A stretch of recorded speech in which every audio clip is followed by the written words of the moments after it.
에베소서 4장 13절부터 16절까지 보겠습니다. 이제 사람 얼마 없으니까 아주 집중해서 하도록 하죠. 에베소서 4장 13절부터 16절 제가 읽겠습니다. 그리하여 우리 모두가 하나님의 아들을 믿는 일과 아는 일에 하나가 되고 온전한 사람이 되어서 그리스도의 충만하심의 경지에까지 다다르게 됩니다. 우리는 이 이상 더 어린아이로 있어서는 안 됩니다. 우리는 인간의 속임수나 간교한 술수에 빠져서 온갖 교훈의 풍조에 흔들리거나 이리저리 밀려다니지 말아야 합니다. 우리는 사랑으로 진리를 말하고 살면서 모든 면에서 자라나서 머리가 되시는 그리스도에게까지 다다라야 합니다. 온몸은 머리이신 그리스도께 속해 있으며 몸에 갖추어져 있는 각 마디를 통하여 연결되고 결합됩니다.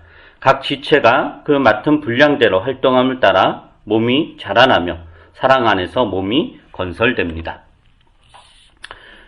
우리는 이제 그동안 하나님이 어떤 분이신가에 대한 이야기를 했습니다.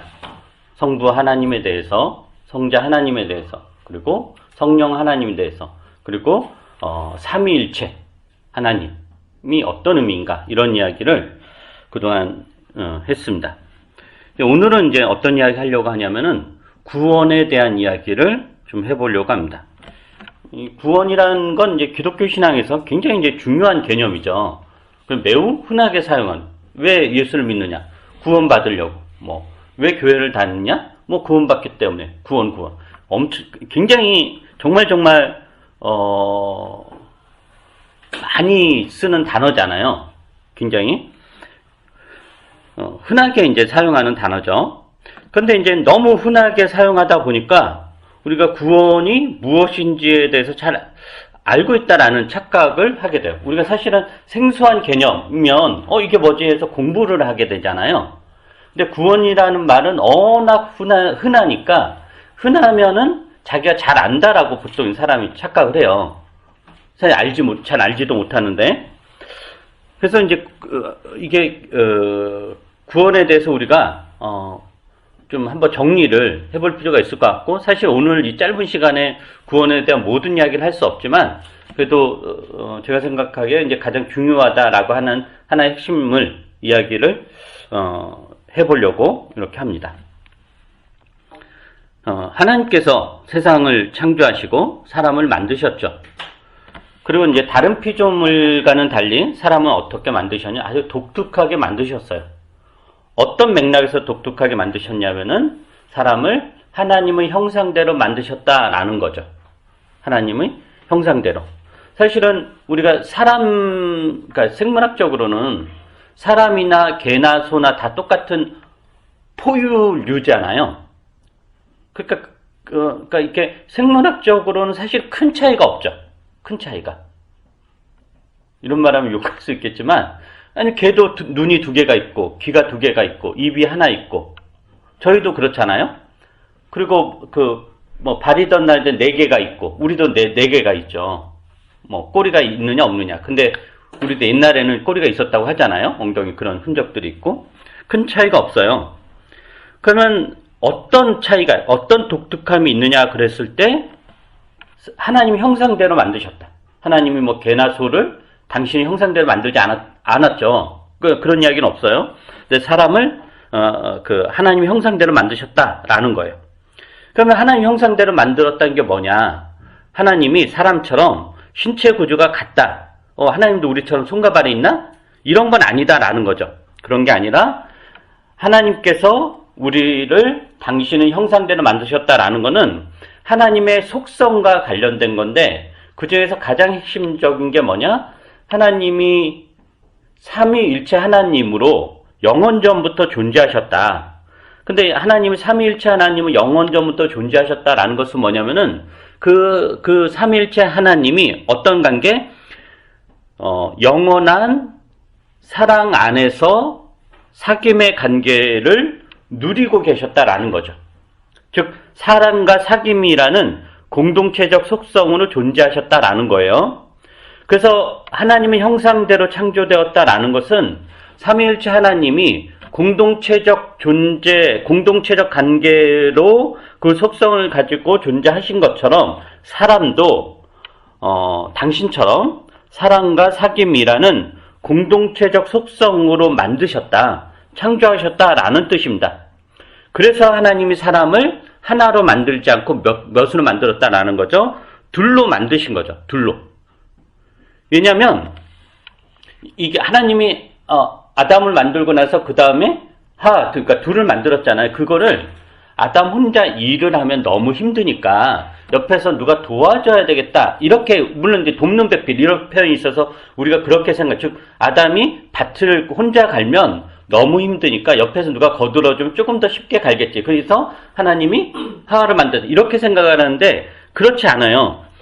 그러니까 둘로 만드셨다라는 것은 둘로만 가능한 어떤 것이 있기 때문인 거예요. 그게 뭐냐면은 사랑과 사귐이다라는 거죠. 사랑과 사귐은 혼자서 가능한 일이 아니잖아요. 혼자서는 사실은 뭐 동물을 돌보고 집을 짓고 농사를 짓는 일은 시간이 걸리긴 하겠지만 혼자서도 할 수 있어요. 우리가 가끔 나는 자연이 이런 데 보면 혼자 산에 들어가서 혼자 집 짓고 혼자 뭐 하고 그러잖아요. 그러니까 혼자서 다 할 수 있어요. 그런 거는. 그러니까 혼자서도 짐승도 기르고 농사도 짓고 집도 짓고 물도 기르고 밥도 다 할 수 있단 말이에요. 근데 혼자서는 못하는 게 뭐냐면은 사랑과 사귐이다라는 거죠. 그거는 혼자서는 할 수 없어요. 둘 이상이어야 된다라는 거예요. 그래서 하나님이 사람을 당신의 공동체적 속성을 반영하기 위해서 사람을 당신 형상대로 만드셨는데 그러니 당연히 필연적으로 하나가 아니라 둘 이상이어야 된다는 거죠. 그래서 둘로 만든 거예요. 그래서 하나님이 사람을 당신 형상대로 만드셨고 그래서 사람은 하나님을 닮아가야 된다. 이게 바로 구원의 핵심이에요. 이게 구원이에요. 이게 구원. 근데 이제 대다수 기독교인들이 구원을 뭘로 이해하냐면은 우리가 저도 뭐 다 그렇게 배웠고 구원을 죄로부터의 벗어남, 죄로부터의 해방, 죄로 인한 심판으로부터 구원받는 거. 이렇게 이제 구원을 이해하죠. 이게 이제 잘못된 이해는 아니에요. 그죠? 구원이라는 건 죄로부터의 해방, 죄로 인한 어떤 심판으로부터의 해방, 거기서 벗어나는 것. 이것을 이제 구원이라고 이야기를 해요. 구원이죠. 그리고 성경이 일관적으로 이야기하는 것은 뭐냐면은 사람들은 하나님의 길을 벗어났고 크고 작든 간에 죄를 저지르고 있고 그래서 하나님은 사람들의 죄를 묵과하지 않고 심판한다라는 거죠. 그리고 그러한 죄와 심판으로부터 벗어나는 것을 구원이다라고 그래요. 근데 그것은 구원의 시작에 불과할 뿐이지 구원의 전부는 아니다라는 거죠. 만약에 구원을 죄로부터 벗어나는 것, 하나님의 심판에서 벗어나는 것으로만 이해하는 것은 이런 것과 똑같아요. 예를 들면 어느 대학생에게 학교를 다니고 있는 대학생에게 대학생활이 뭐냐라고 물어봤는데 그 친구가 하는 이야기가 대학생활은 입학입니다 라고 답을 한다면 어떻게 될까요? 물론 이제 대학생활에 입학도 포함되죠. 그러나 대학생활이 뭐냐고 이렇게 물어봤는데 대학생활은 입학이지요 라고 대답을 한다면 이게 틀린 건 아닌데 그렇다고 맞다고 볼 수도 없고 굉장히 이제 난감한 거죠. 그죠? 그러니까 즉 구원이 무엇인가, 구원에 대해서 어떻게 이해하고 있나, 당신이 알고 있는 구원은 뭔가라고 물었는데 그것을 죄로부터 해방입니다. 죄와 심판에서 벗어나는 겁니다. 지옥에서 옮겨지는 겁니다. 라는 식으로 이해하고 답변한다는 말은 맞는데 그것은 곧 어떤 거냐면은 대학생활이 무엇인가요? 라고 묻는 질문에 입학입니다. 라고 답하는 것과 똑같다라는 거죠. 이해되시죠? 그러면 성경은 구원을 어떻게 묘사하고 있나 굉장히 적극적으로 묘사하고 있어요. 몇 군데 한번 찾아보죠. 마태복음 5장 볼까요? 마태복음 5장. 여러분이 찾아서 읽어보시기 바랍니다. 마태복음 5장 48절. 찾으셨나요? 읽어보시기 바랍니다. 시작. 그러므로 하늘에 계신 너희 아버지께서 완전하신 것 같이 너희도 완전하여라. 네, 여기서 신자들은 완전함의 기준, 목표가 어디죠? 하나님이에요. 하나님. 하나님이 완전하신 것처럼 너희도 하나님 백성들도 완전해야 된다. 이게 구원의 내용이고 목표예요. 이게 구원이에요. 그 다음에 베드로후서 1장 한번 볼까요? 베드로후서. 베드로후서는 베드로전서 다음에 있겠죠? 베드로후서 1장 3절, 4절을 이것도 한번 여러분이 읽어보시기 바랍니다. 베드로후서 찾으셨나요? 1장 3절, 4절 시작. 하나님께서는 우리가 그를 알므로 말미암아 생명과 경건에 이르게 하는 모든 것을 그 권능으로 우리에게 주셨습니다. 하나님은 우리를 부르셔서 그의 영광과 덕 누리게 해주신 분입니다. 그는 이 영광과 덕으로 귀중하고 아주 위대한 약속들을 우리에게 주셨습니다. 그것은 이 약속들로 말미암아 여러분이 세상에서 정욕 때문에 부패하는 사람이 되는 것이 아니라 하나님의 성품에 참여하는 사람이 되게 하시려는 것입니다. 네, 그래서 하나님께서 우리를 어떤 사람이 되게 하시려고 엄청난 복을 주셨느냐 보면은 4절 하반절에 보면은 하나님의 성품에 참여하는 사람이 되게 하시려고 이런 것들을 주셨다라는 거예요. 바로 이게 구원이다라는 거죠. 하나님의 성품에 참여하는 사람이 되는 것. 이게 구원의 내용이고 구원의 목표예요. 마태복음 5장을 표현하자면은 아버지께서 완전하신 것처럼 완전해지는 것. 이런 거다라는 거죠. 그리고 오늘 우리가 읽은 에베소서에서는 구원의 모습을 어떻게 표현하냐면은 오늘 읽은 에베소 그리스도의 충만하심의 경지. 그리스도가 성자 하나님이잖아요. 그리스도에게까지 다다르는 것. 이게 구원의 모습인 거예요. 그러니까 죄에서 건짐을 받았다. 심판에서 벗어났다. 하나님이 나의 죄를 용서하시고 그래서 나는 구원받았다. 죄와 사망의 저주에서 해방되었다가 그 정도가 아니다라는 거예요. 하나님의 성품에 참여하고 그리스도의 충만하심의 경지에까지 다다르고 하나님이 완전하신 것처럼 완전해지는 것. 이게 구원이다라는 거죠. 그러니까 죄로부터 벗어나는 것은 하나님의 성품에 참여하기 첫 출발이에요. 이제 한 걸음 뛴 거예요. 근데 그것이 구원의 전부이거나 핵심이거나 목적은 전혀 아니다라는 거예요. 그럼 이 개념이 왜 중요하냐면 굉장히 중요한 건데 한국교회는 사실 대체적으로 구원을 다 어떻게 설명하냐면은 물론 방금 이야기했던 내용을 설명 안 하는 건 아니지만 그것보다도 훨씬 더 많이 뭘 설명하냐면은 구원을 죄로부터의 구원 이렇게 이해를 하지 구원이라는 게 하나님의 성품에 참여하는 것을 이해하는 경우는 별로 없어요. 그러니까 구원은 그렇게 이해하다 보니까 구원은 필수, 하나님의 성품에 참여하는 것은 선택 이런 식이 된 거예요. 그러니까 구원 안 받으면 큰일 나니까 그래서 열심히 하나님 믿어 구원을 받는데 그 다음에 하나님의 성품을 닮아가고 하나님이 완전해진 것도 완전해진 거는 그거는 선택사항이야. 그러니까 나는 못해. 이런 식이 돼버린 거죠. 그러니까 구원이란 예수 그리스도를 믿음으로 내가 죄를 용서받고 구원받는 거야. 이렇게 이제는 알고 있는 거예요. 근데 이제 이게 방금 이야기했던 식으로 그런 식으로 가는 건데 예를 들면 구원을 죄에서 구원받았다. 즉 죄로부터의 구원으로 이야기하면 그거는 신자의 입장에서 과거예요, 현재예요? 죄로부터 구원받은 게 그건 과거죠. 그죠? 현재가 아니잖아요. 이미 과거예요. 그러니까 신자는 이미 죄사함을 받고 하나님의 자녀가 되었기 때문에 구원을 받았기 때문에 구원이 이제 당면한 문제가 아닌 거예요. 이미 이제 구원을 받았으니까. 그러다 보니까 신자가 되어 추구하는 것들이 보세요. 구원이라는 게 가장 중요한 건데 가장 중요한 거 이미 이루어졌어요. 우리도 인생에 있어서 여러분이 그런 거 있잖아요. 어떤 사람이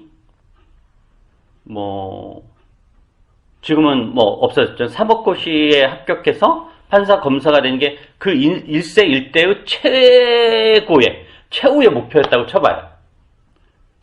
그거 하나만 달려와서 딱 그게 되면은, 안 그런 사람도 있지만 어떤 사람은 그 다음부터 뭘 해야 될지 모르는 경우가 많아. 뭘 해야 될지. 이미 자기 인생의 마지막 목표가 딱 달성이 됐으니까.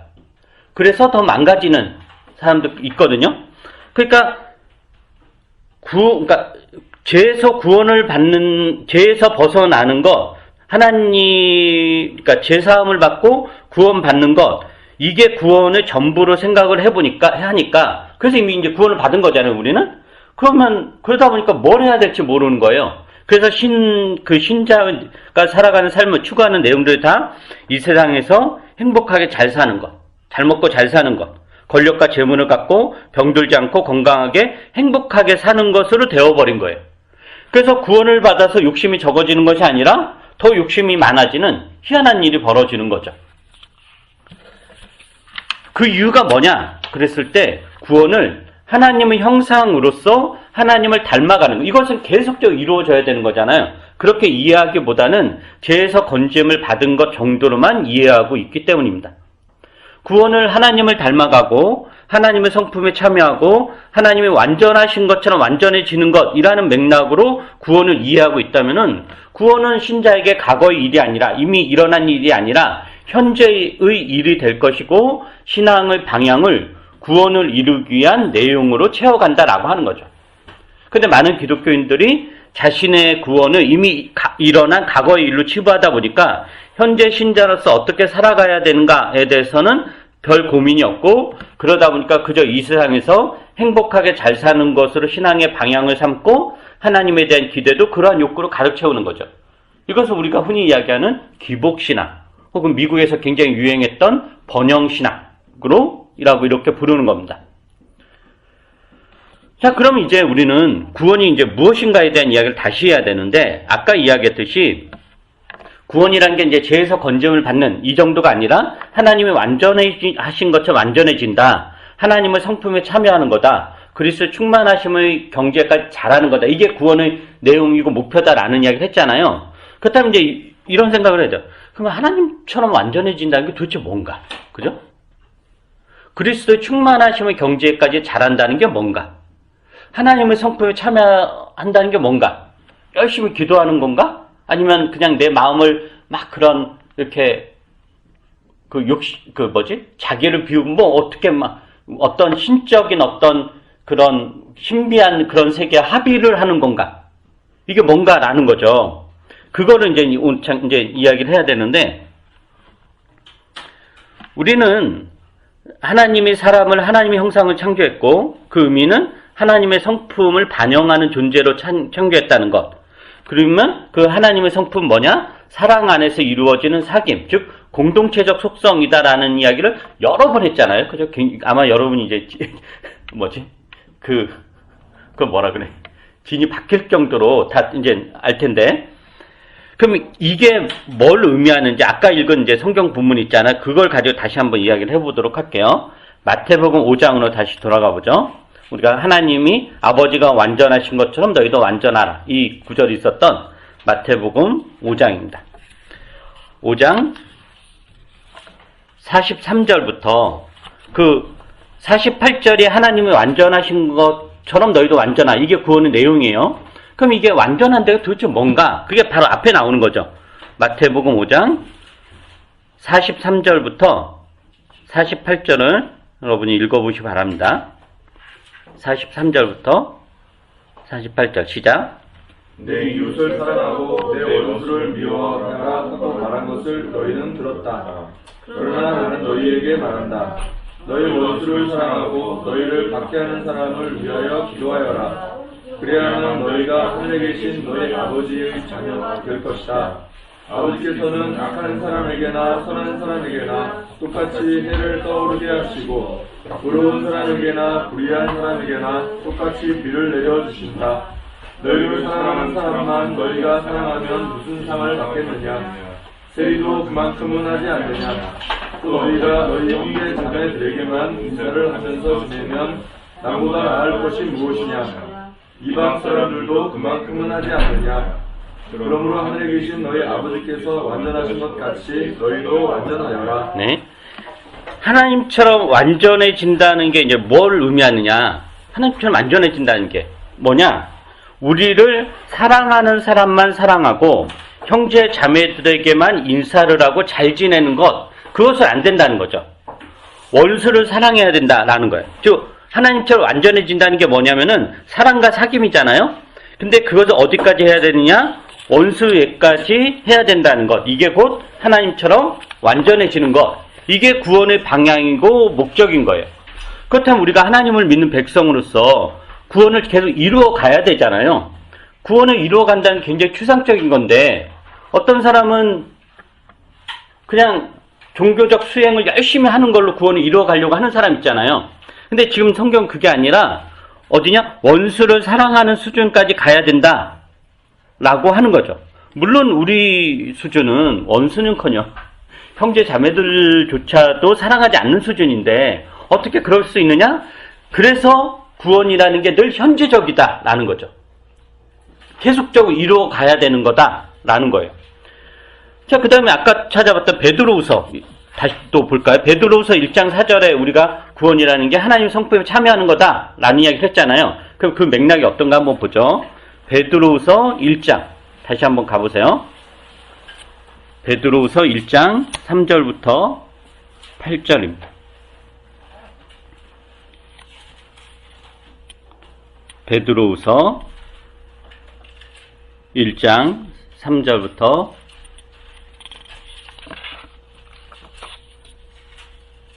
8절 한번 읽어보세요. 시작. 하나님께서는 우리가 그를 알므로 말미암아 생명과 경건에 이르게 하는 모든 것을 그의 권능으로 우리에게 주셨습니다. 하나님은 우리를 부르셔서 그의 영광과 덕을 누리게 해주신 분이십니다. 그러니 영광과 덕으로 귀중하고 아주 위대한 약속들을 우리에게 주셨습니다. 그것은 이 약속들로 말미암아 여러분이 세상에서 정욕 때문에 부패하는 사람이 되는 것이 아니라 하나님의 성품에 참여하는 사람이 되게 하시려는 것입니다. 그러므로 여러분은 열성을 다하여 여러분의 믿음에 덕을 더하고 덕에 지식을 더하고 지식에 절제를 더하고 절제에 인내를 더하고 인내에 경건을 더하고 경건에 신도 간의 우애를 더하고 신도 간의 우애에 사랑을 더하도록 하십시오. 이런 것들이 여러분에게 갖추어지고 또 넉넉해지면 여러분은 우리 주 예수 그리스도를 아는 일에 게으르거나 열매를 맺지 못하는 사람이 되지 않을 것입니다. 자, 이게 어떤 내용이냐?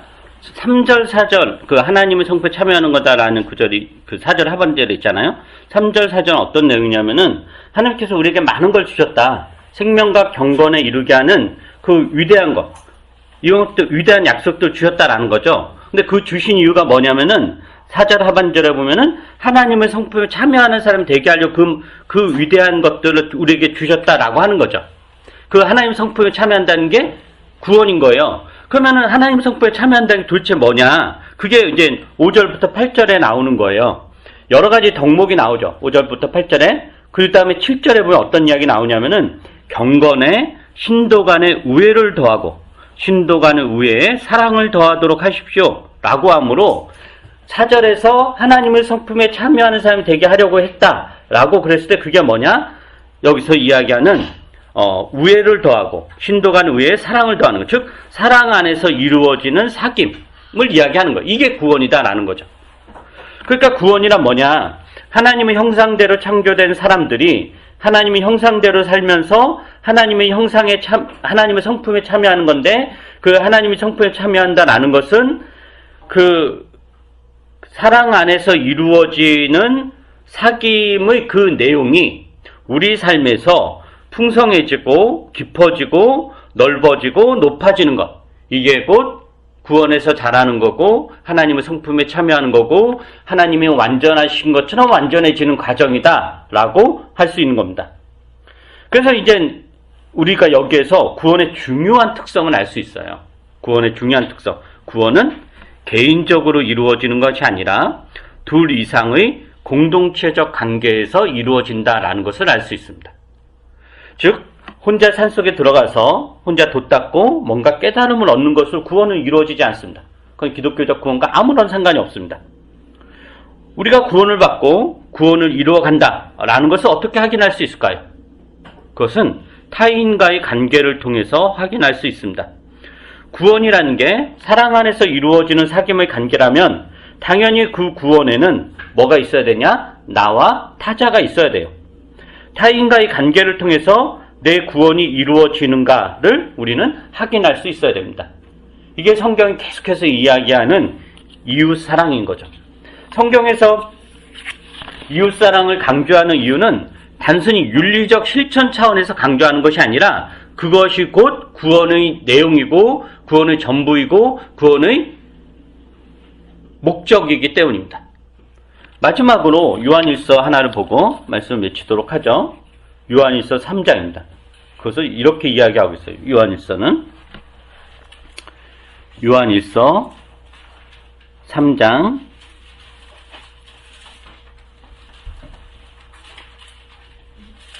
1절부터 10절입니다. 요한복음 3장 1절부터 10절을 한번 읽어보시기 바랍니다. 시작. 하나님께서 우리에게 얼마나 큰 사랑을 베푸셨는지를 생각해 보십시오. 하나님께서 우리를 자기의 자녀라 일컬어주셨으니 우리는 하나님의 자녀입니다. 세상이 우리를 알지 못하는 까닭은 하나님을 알지 못하기 때문입니다. 사랑하는 여러분, 이제 우리는 하나님의 자녀입니다. 앞으로 우리가 어떻게 되는지는 아직 밝혀지지 않았습니다만 그리스도께서 나타나시면 우리도 그와 같이 될 것임을 압니다. 그때 우리가 그를 참 모습대로 뵐 것이기 때문입니다. 그의 이런 소망을 하는 그 사람은 그가 깨끗하신 것과 같이 자기를 깨끗하게 합니다. 죄를 짓는 사람과 영광을 행하는 사람입니다. 죄는 것을 버립니다. 여러분이 아는 대로 그리스도께서 죄가 없으시다고 나타나셨습니다. 그리스도는 죄가 없는 분이십니다. 그러므로 그리스도 안에 머무르는 사람마다 죄를 짓지 않습니다. 죄를 짓는 사람마다 그를 보지 못한 사람이고 알지 못한 사람입니다. 자녀된 여러분, 아무에게도 미혹을 당하지 마십시오. 의를 행하는 사람은 하나님의 의로우신 것과 같이 의롭습니다. 죄를 짓는 사람은 악마에게 속해 있습니다. 악마는 처음부터 죄를 짓는 자이기 때문입니다. 하나님의 아들이 나타나신 목적은 악마의 일을 멸하시는 것입니다. 하나님에게서 나타난 사람은 누구나 죄를 짓지 않습니다. 하나님 씨가 그 사람 속에 있기 때문입니다. 그는 죄를 지을 수 없습니다. 그가 하나님께서 낳기 때문입니다. 하나님의 자녀와 악마의 자녀가 여기에서 뻔히 드러납니다. 곧 의를 행하지 않는 사람과 자기 형제 자매를 사랑하지 않는 사람은 누구나 하나님에게서 난 사람이 아닙니다. 네, 우리가 이 본문을 상세하게 설명할 수 없지만 언젠가 또 요한일서를 강의할 날이 오겠죠. 우선 2절 하반절에 보면은 이런 이야기가 있죠. 그리스도께서 나타나시면 우리도 그와 같이 될 것임을 압니다. 즉 그리스도와 같이 되는 것. 이게 이제 구원의 완성인 거죠. 근데 3절 이하는 어떤 내용이냐면은 장차 우리가 구원의 완성된 모습, 즉 그리스도처럼 될 거예요. 그리스도처럼 되는데 지금 어떻게 해야 그 방향과 목적대로 갈 수 있는가를 이야기하는 게 3절 이하예요. 그게 뭐냐면 죄를 짓지 말라라는 거죠. 근데 이 요한일서에서 죄라는 게 뭐냐? 지금 하나님의 자녀와 악마의 자녀를 비교하거든요. 그러면서 10절에 보면 의를 행하지 않는 사람과 자기 형제 자매를 사랑하지 않는 사람은 누구나 다 하나님에게서 난 사람이 아니다라는 거예요. 즉 자기 형제 자매를 사랑하는 것, 사랑 안에서 사귐을 갖는 게 구원의 증거이고 하나님에게서 난 사람이라는 표준, 증거다라고 하는 거죠. 그래서 이런 맥락에서 우리는 어떤가 생각을 해봐야 됩니다. 구원을 받았는가? 구원에서 자라가고 있는가? 아니면 죄에서 벗어난 그 자리에서 계속 맴돌고 있지 않은가? 학교에 입학했으면 학교 생활을 해야 되잖아요. 그죠? 이제 학교 생활 열심히 해야 되는데 입학한 지 몇 년이 지났는데도 계속 방 안에 처박혀서 입학사진만 들고 그냥 그때가 좋았지. 그때 감정에 빠져서 그때가 좋았지. 라는 식으로 우리가 세월을 허송세월을 하고 있진 않는가? 이런 맥락에서 우리가 구원을 다시 한번 생각해야 됩니다. 구원을 이루어 가십시오. 오늘 읽은 에베소 말씀처럼 인간의 속임수, 간교한 술수, 온갖 교훈의 풍조에 흔들리지 말고 하나님의 말씀을 근거 삼아 여러분 안에서 사랑 안에서 이루어지는 사귐을 충분히 이루어내십시오. 이게 구원입니다. 기도하겠습니다. 하나님이 저희들을 당신의 형상대로 만드시고 사람을 홀로 만들지 않고 둘 이상의 관계로 이렇게 만들어 주셨습니다. 그리고 그 안에서 우리가 사랑을 나누면서 타인을 인정하고 같이 사랑을 나누면서 구원을 이루어갈 수 있도록 우리에게 은혜를 베풀어 주셨는데 우리가 그러한 주님의 은혜에 얼마나 응답하고 있는지 반응을 보이고 있는지 다시 한번 고민을 해보게 됩니다. 우리가 그동안 가졌던 구원에 대한 이해가 협소했다면 오늘 말씀으로 깨우쳐 주시고 더 넓고 더 깊고 더 높은 그 하나님의 위대하신 원대하신 계획을 우리가 잘 알아들어서 우리가 계속적으로 우리가 주 앞에 서는 날까지 주 앞에 가는 날까지 이 구원을 이루어 나가는데 우리의 삶의 모든 것을 다 바칠 수 있도록 은혜를 베풀어 주시옵소서. 감사드리며 예수님 이름으로 기도합니다. 아멘.